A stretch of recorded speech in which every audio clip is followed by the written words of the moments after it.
théorie populaire concernant la saison 2 d'Ahsoka suggère que Natalie Portman pourrait reprendre son rôle de Padmé Amidala, mais pas de la manière attendue, et surtout en finir avec Ahsoka. Allons, c'est l'heure de l'histoire, mon poulet au miel. On ouvre les petits volets. Cœur vaillant, œil sur la balle, on ne peut pas perdre.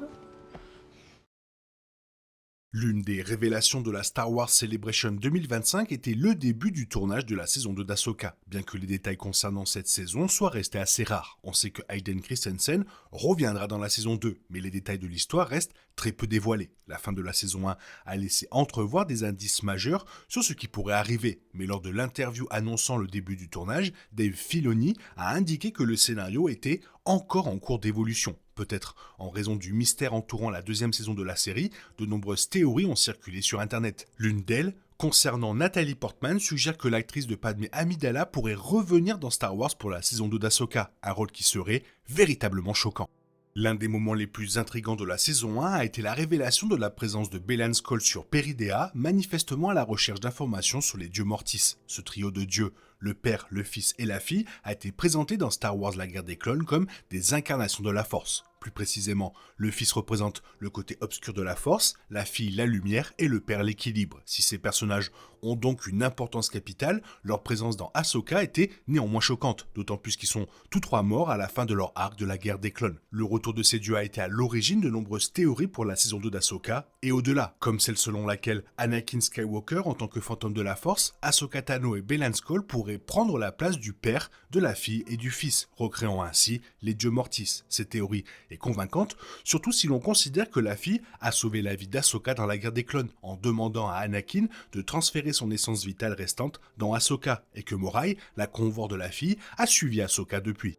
Une théorie tout aussi passionnante est celle selon laquelle l'une des méchantes les plus terrifiantes de Star Wars Legends, Abeloth, pourrait faire son apparition dans la saison 2 d'Ahsoka. Abeloth est apparentée au dieu Mortis, et elle est même appelée la mère dans Legends, mais elle est assez différente de la fille, du fils et du père. Plus précisément, Abeloth n'était pas une déesse à l'origine, elle avait peur d'être séparée de sa famille dans la mort, car ils étaient immortels et elle ne l'était pas. Alors, elle s'est baignée dans la fontaine du pouvoir et dans le bassin de la connaissance. Malheureusement, cela l'a rendue maléfique, et les dieux Mortis ont finalement dû l'enfermer. La mère Abeloth n'était pas mentionnée dans The Clone Wars, elle n'a pas encore été vue dans le canon de Star Wars. Pourtant, la saison 2 d'Ahsoka semble être le moment idéal pour une telle introduction. En fait, beaucoup ont même spéculé que le lieu où Abeloth est enfermée pourrait être Peridea, ce qui constituerait le décor idéal pour la saison 2 d'Ahsoka. C'est précisément de cette possibilité que découle la théorie du retour de Natalie Portman.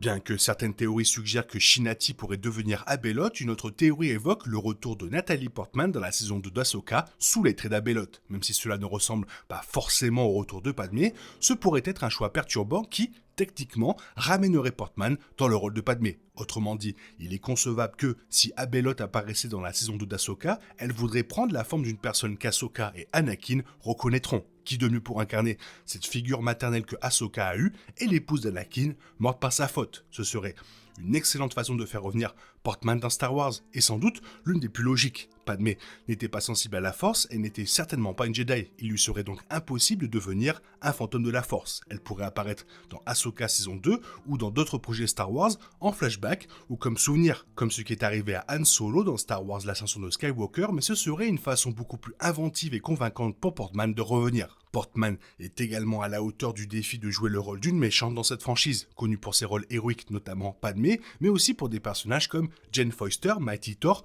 dans l'univers cinématographique Marvel. Portman a largement prouvé son talent d'actrice depuis son apparition dans Star Wars épisode 1 La menace fantôme, et des films comme Black Swan prouvent que Portman peut incarner avec brio des personnages sombres et complexes. Tout cela suggère que Portman serait brillante pour le rôle d'Abeloth, et ses récents commentaires laissent penser qu'elle serait partante. Bien que Portman ait toujours été positive quant à son expérience Star Wars, son retour dans la franchise a longtemps semblé improbable. Cela est en partie dû à l'accueil négatif réservé à la prélogie lors de la sortie des films, un accueil qui n'avait rien à voir avec Portman, mais qui était sans doute difficile à gérer. Pourtant, des questions ont surgi quant à un éventuel retour de Portman après la reprise des rôles d'Ewan McGregor et Hayden Christensen. La saison 1 d'Obi-Wan Kenobi et d'Ahsoka s'est déroulée sans aucune apparition de Padmé, mais Portman a étonnamment exprimé son intérêt à plusieurs reprises récemment. Natalie Portman a d'ailleurs confirmé ouvertement son ouverture à un retour dans Star Wars. La vie est amusante que si l'on est ouvert à toutes les possibilités. Plus tôt cette année, Portman avait également plaisanté en disant qu'elle adorerait voir Padmé revenir avec un sabre laser, même si, dans cette dernière interview, elle semblait moins sérieuse à ce sujet. Quoi qu'il en soit, Portman a évoqué un éventuel retour à plusieurs reprises ces derniers temps, ce qui me conforte dans l'idée qu'elle pourrait bel et bien incarner Abeloth dans la saison 2 d'Ahsoka. Aucune décision ne sera jamais saluée à 100% dans Star Wars, ce n'est tout simplement pas dans la nature des fans. Inévitablement, si Star Wars devait faire revenir Portman dans Ahsoka saison 2 ou autre, certains s'opposeraient à ce choix. Cela reviendrait probablement à croire que la franchise doit s'éloigner des préquels et de la famille Skywalker en général. Bien que cela soit vrai, car des séries comme Andor prouvent que Star Wars a encore beaucoup à explorer, elles ne sont pas forcément incompatibles. Star Wars peut apporter de nouvelles histoires à l'écran tout en offrant des liens avec les préquels et les Skywalker. Padmé étant la dernière héroïne majeure de la trilogie préquelle à ne pas être revenue sur le grand écran Star Wars en live action, je suis fermement favorable à son retour. Je suis également d'accord avec ceux qui pensent que ramener Portman dans le rôle d'Abeloth serait une utilisation parfaite du personnage, avec Natalie Portman de toute évidence à bord de la saison 2 d'Ahsoka, préparant le retour des dieux Mortis, faire apparaître Abeloth sur l'écran Star Wars sous les traits de Padmé Amidala serait une excellente idée et on pourrait même voir la fin de Ahsoka. Dans le film L'Ascension de Skywalker, Rey entend les voix de plusieurs anciens Jedi, ce qui l'encourage à se lever et affronter le pouvoir obscur de Palpatine, avec 1000 générations de Jedi vivant désormais en elle, formant tous les Jedi. Ahsoka Tano est notamment l'une de ces voix. Parmi les nombreux Jedi qui interpelleraient, on entend Ahsoka crier son nom. Naturellement, cela a conduit beaucoup à se demander si le fait que Rey entende la voix d'Ahsoka parmi tous les autres Jedi morts signifiait qu'Ahsoka elle-même était morte à ce moment-là. Après tout, l'histoire d'Ahsoka dans Star Wars se déroule toujours à l'ère de la Nouvelle République, une vingtaine d'années avant le réveil de la Force, bien que sa disparition dans le canon Star Wars n'ait pas encore été pleinement révélée ni précisée. Cependant, entendre une voix est une chose, mais voir pleinement le fantôme de la Force d'Ahsoka, comme nous venons de le voir dans cette nouvelle adaptation de l'Ascension de Skywalker, en est une autre.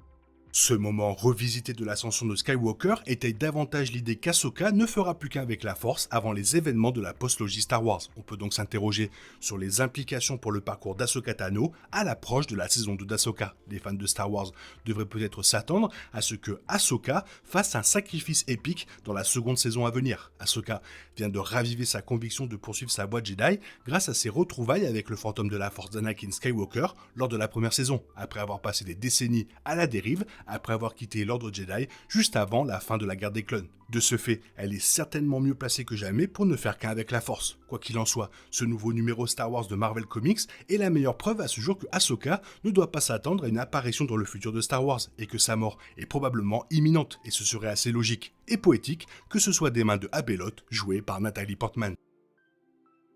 Voilà comme d'habitude ma petite question que je vous pose. Toi, est-ce que tu aimerais voir Natalie Portman revenir dans le rôle d'Abeloth? Et surtout, est-ce que tu aimerais voir Ahsoka mourir? Fais-le moi savoir dans la zone commentaire. Sinon, comme d'habitude, bisous bisous, bye bye, que la force soit avec toi. Il est impossible de compter sur les autres de nos jours. On est obligé de tout faire soi-même. Je me trompe? Rien de grave. J'avais tout prévu. Où va le monde? Je vous le demande.